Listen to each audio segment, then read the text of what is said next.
Hi, I am Dr. Sivranji Santosh. I am a pediatrician. COVID second wave, then the third wave. Parents are literally panicking, especially because it is being said that it will affect kids more. Dear parents, most of the adults would have been vaccinated by the time the predicted third wave comes. That's why the number of children who may get infected is likely to be more than the number of adults who may get infected. That's what we mean by saying the third wave may affect kids more. We are not saying that the severity of illness, COVID illness, will be more among kids during the third wave.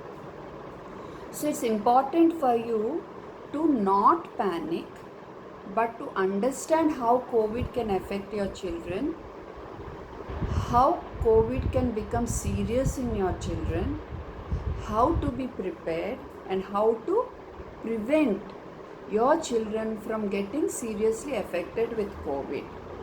90% of the children with COVID recover with a very mild illness.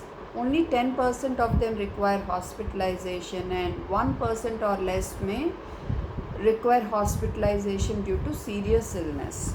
And this serious illness is sometimes due to COVID pneumonia, and sometimes it is due to the COVID illness spreading all over the body.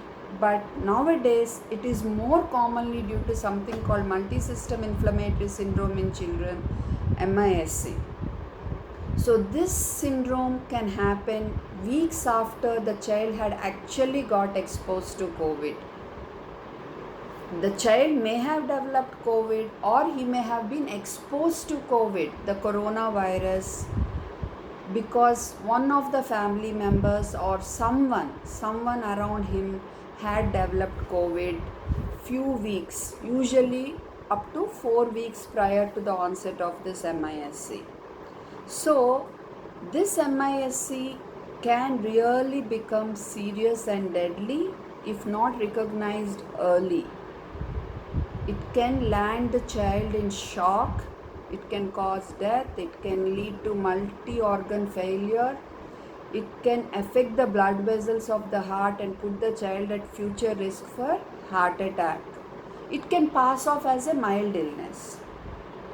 So as a parent, you need to know how COVID can affect your children, when to reach out to the doctor, when to take your child to the emergency, what are the symptoms and signs of MISC, when to reach out to the doctor, when to suspect MISC, when to go to the emergency if you suspect MISC, or even otherwise. These are the things you need to be aware as a parent. And also it's important that you take the COVID vaccine whenever it is available for you, and please get your children vaccinated whenever the vaccine becomes available for your children. This is actually how you can protect your child and prevent your child from getting seriously affected with COVID. So knowledge is power. Be prepared, but do not panic. That will be my message to you.